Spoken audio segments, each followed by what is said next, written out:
Good afternoon. So we have the pleasure to have María José Alonso here with us. I'm sure that you all know her as past president of the CRS, but she's more than that. She's one of the pioneers in nanotechnology, nanomedicine worldwide, and she has a track record that is really impressive for everyone. So because you all know about her, I think that this interview, we can take the opportunity to ask her for more personal opinions on how to progress on science and some comments about that from her perspective that will for sure be very useful to all of us. So María José, welcome. Thank you very much for joining us and for having agreed to be interviewed by me. Yes, of course. Hello, I'm very pleased to be here. And we have to say from the beginning, Maria, that you are my fellow. You did your PhD with me. So I guess you know quite a lot what I think about many things, but let's talk about whatever you want. I will be very happy to share my views with you and with everybody who will be listening to us. Thank you. Yeah.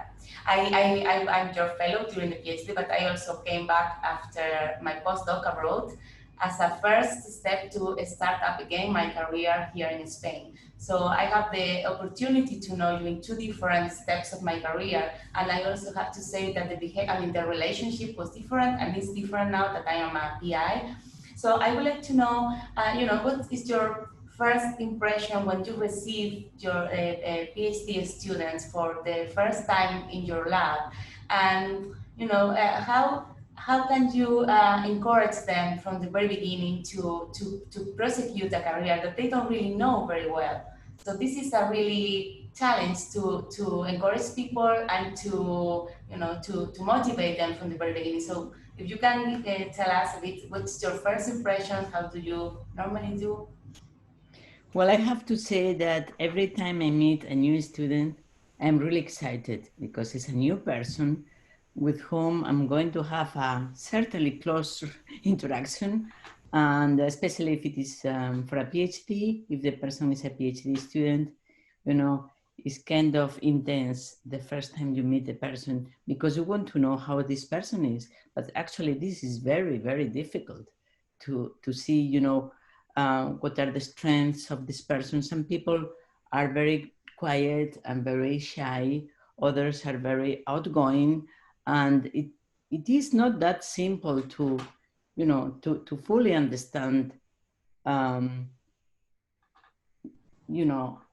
always trying to see what would be the best subject or orientation of the subject for this person, because you always have like a broad title, a project, let's say, a nanotherapies of lung cancer, whatever. And you have this project and you offer this project to the person and the person likes it, the overall idea, but then you can have different focus of the person, of the work for this person. And you have to understand how the person is, what are his or her skills, and what would be more passionate for them. So normally, I talk a lot about, in my first meeting, I talk about what I can offer about myself, just to let them, being cooler, and so they can tell me about what they want. So for a number of days, for a number of months, it is more, exchanging information, getting to know each other, giving a lot of freedom. So I normally say, look, have a look at these papers, think about it. And I always keep saying, I expect ideas from you because I am too contaminated now with everything I know. So the ideas come from young people rather than from old people like me at this point. So yeah, I mean, it's intense, it is difficult. It is really nice at the same time because you're meeting a new person. And something I like about my job, I always say that, is having, young faces around. I mean, lot of energy and new people. And so you feel really bad when they leave, but it's really exciting when they arrive. So, and I always say, the most important part of my job is to train people. So I feel so happy to see you where you are nowadays, you know, and to call you and to ask you for advice. This is what, you know, makes me feel really, really good. And to have so many fellows around the world in knowing so much and having very high positions is something that makes me feel very happy. Yeah, I understand that. I don't know if you are able to remember everyone that has passed from your, yeah? Yeah. Well, you know, if the person passed, I mean, we have had sometimes like Erasmus students who were there for 3 months or so. So those, I'm not fully sure I remember all of them. I don't think so. It depends very much on the people, because some people are very shy and never come to talk to me. So, you know, I normally meet every week with PhD students, but not with everyone, not with every visitor. So those people who really want to talk to me, they know that my door is always open for talking, but some people arrive and leave without having that interaction if they are for a short time. So I am 100% sure that I remember all my PhD students and postdocs. Not so sure about those who were here for only a few months. And can you think on just three advices for all those people that are now doing the PhD and think that cannot come with ideas or are a bit lost about their works? So three advices for encouraging people to really define their own projects and, you know, on how to interact with the supervisors and so on. Well, this is a process of learning, Maria. I think I have changed since I advised to you. I think it was harder actually at that time than today.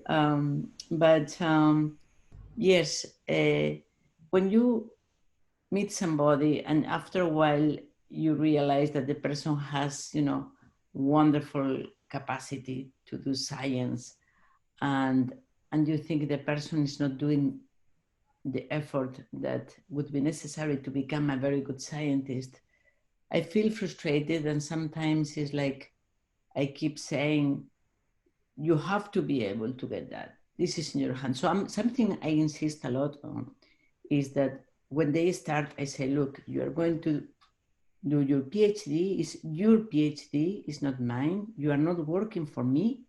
I'm offering you this global idea about a project, and you have to tell me what you want to do. Because if you don't tell me what you want to do, if you do what I tell you what to do, you won't be that happy. You won't be that satisfied. So the first year is normally hard. I understand that. And I see them panicking. Oh my God, they come with an idea maybe to my office and they say, well, I'm thinking of that. And I say, well, that sounds like a very good idea if it wasn't because, you know, this was done in the 70s. And you have to go back to the literature and check and come with, you know, with another projection of the same idea or a different idea. So I know the first year is always hard, but after this first year, normally I do see people really happy with their project because it's their idea, it's their project. Then there are some people who like doing a lot of work, experimental work, and not reading that much. And I do prefer much more than people read a lot than do a lot of work on the bench. So I keep saying that the best scientist is the one that gets interesting results. And when I say interesting, doesn't mean positive or according to your hypothesis, because this is almost never the case. But, you know, the student that comes to my office with some data that I can see the student was thinking about it and has some interpretation of why it didn't work, how it could work. I really love that kind of interaction. And I don't like when people come with tons of data and they say, oh, it doesn't work, you know. So I always say that the best student is the one that has some output. I insist, not positive, but output and rational thinking, and you know, rather than those doing lots of experiments, working very hard, but then, you know, delivering the data like this. So I keep saying, you know, your brain is your main value, not your hands, it's your brain. So use your brain as much as you can, use your hands and as less as possible. So I think in general it works. And then I see people who are very good on the chemistry side, other people who are very good on the biology side. So I try to help them to find their way in one side or another. Then there are some people who write beautifully, but they don't like doing lots of experiments. So I try to connect them with other people so they don't have to do that many experiments. And I think we have some name in mind, you and me.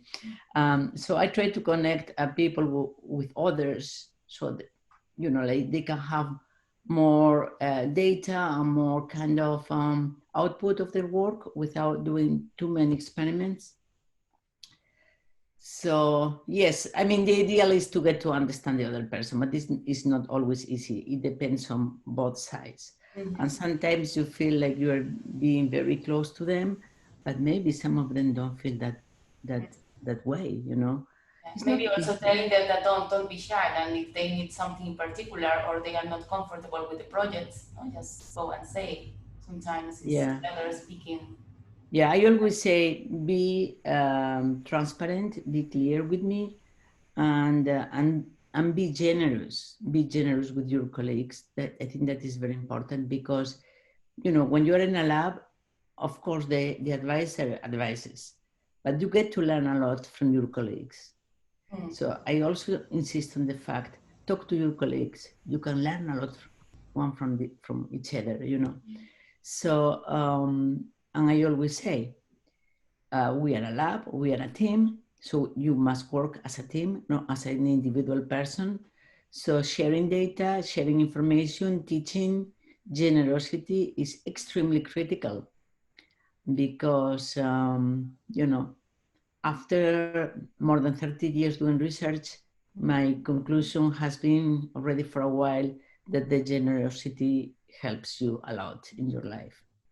Yeah.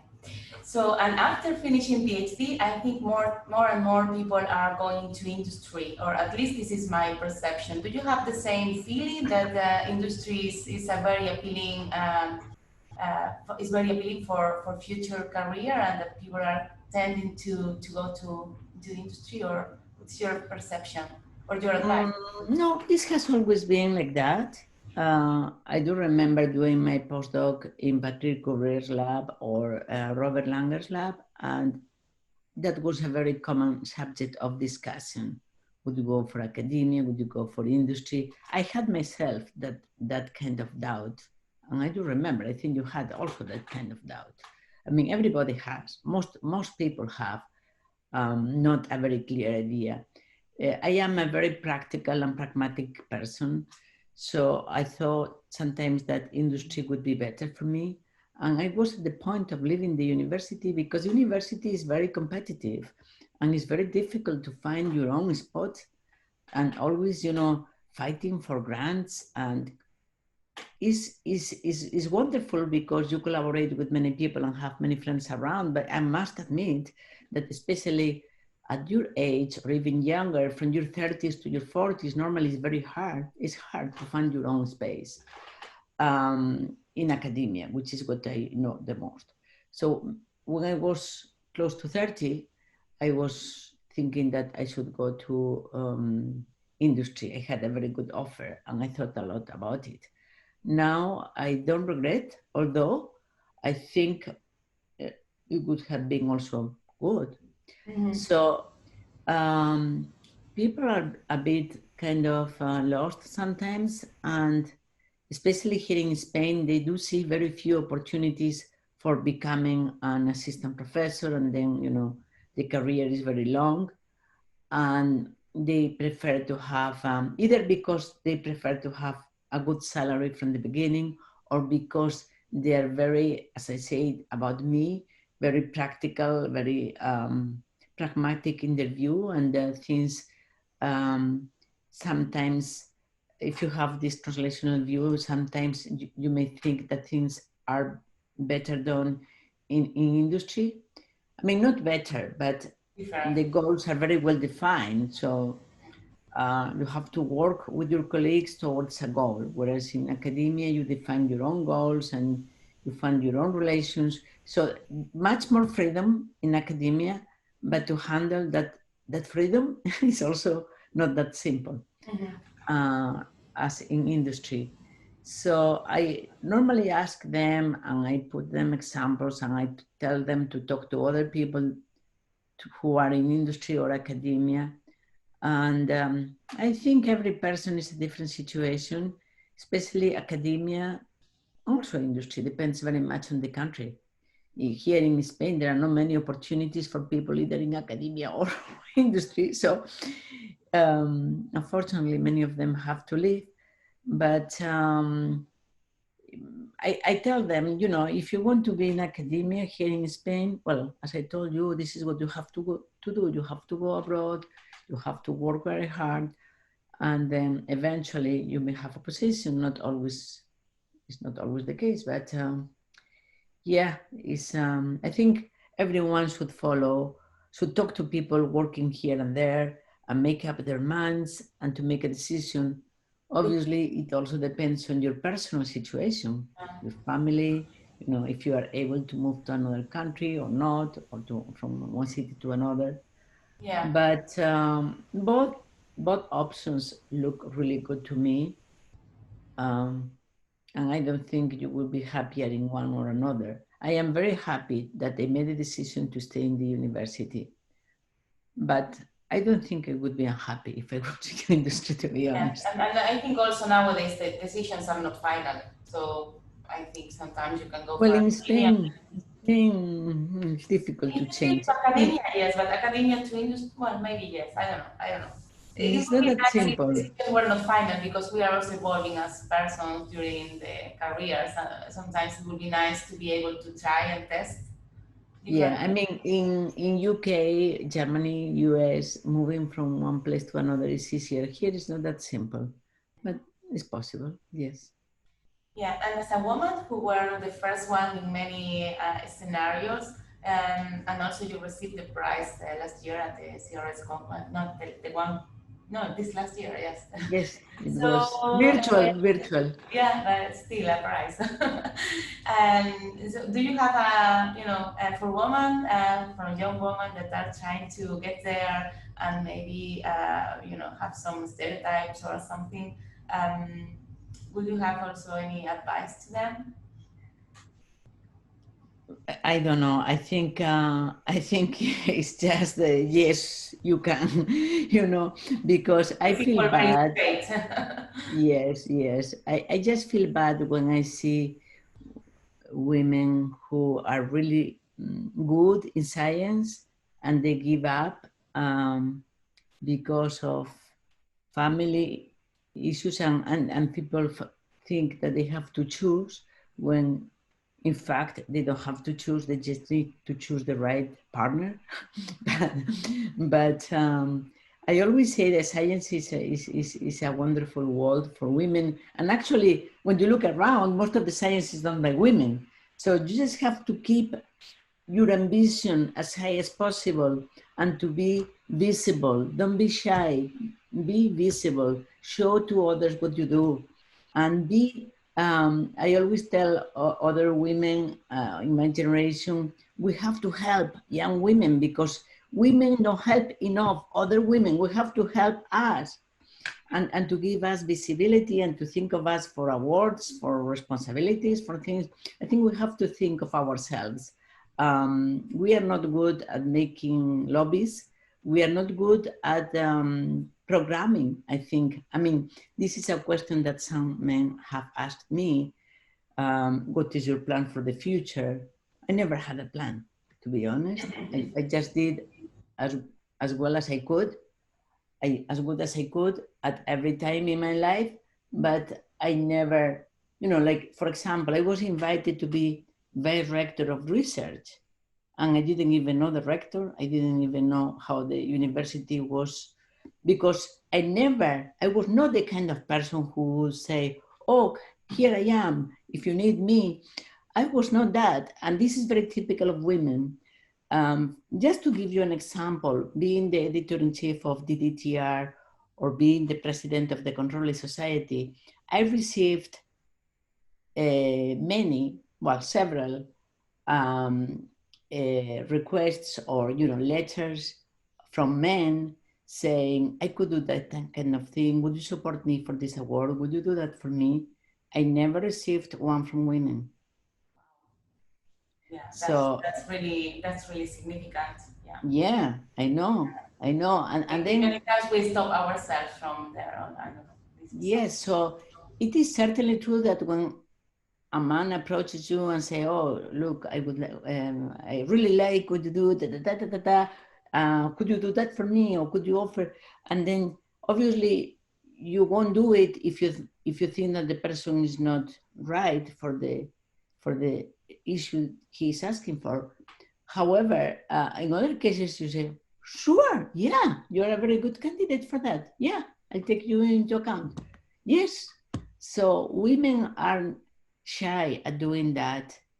And the other thing, when there are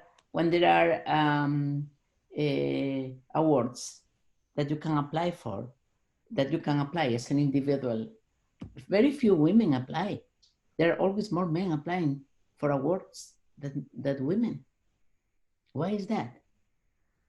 It's because women, they think, oh, this is not important. Some women think that saying, oh, I don't care about awards, that this is good, this is feminine. If you say, oh, I really want to get the award, this is masculine.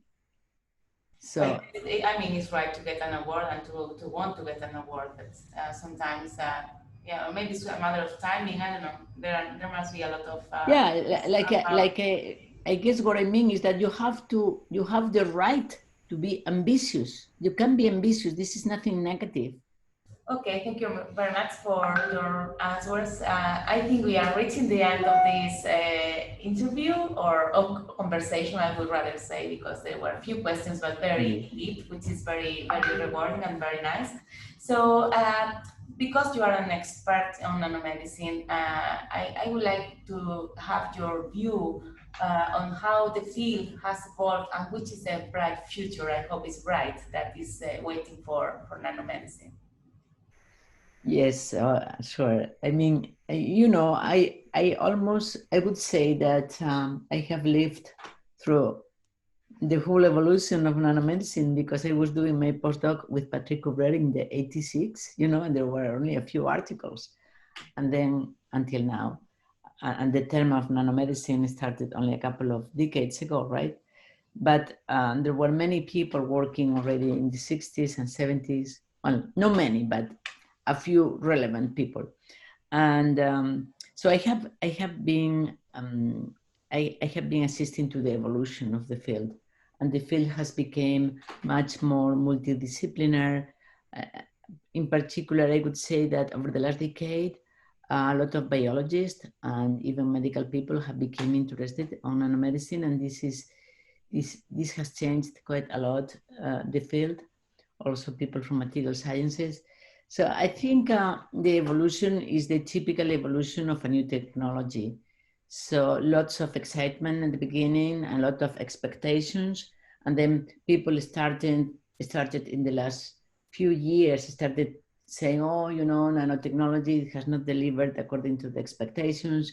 Remember the meeting we had in Valencia with Keenan Park and Patrick Couvreur, and Patrick Couvreur made a very good example, and it was the evolution of the monoclonal antibodies. So any new technology, any new kind of product has this kind of heel, and then you don't deliver according to the expectations, because the expectations are so high, and then you fall down, and then you go up again. And this was the the cycle that Ruth Smith was showing in her presentation at the ETPN meeting a month ago. And I fully agree with her that we are just raising up. We are now finding our place, I would say. So we are starting to identify what are the real benefits of nanomedicine and how it is so important to interact with other people from biology and medicine and everything. And I don't know, I just keep myself being quite optimistic about the future. And thinking about the new drugs. Look, COVID with the lipid nanoparticles, everybody's talking about lipid nanoparticles. So hopefully this will be, you know, a new avenue for many therapies. We just wrote an article talking about, you know, the new avenues of nanomedicine, especially in the area of cancer.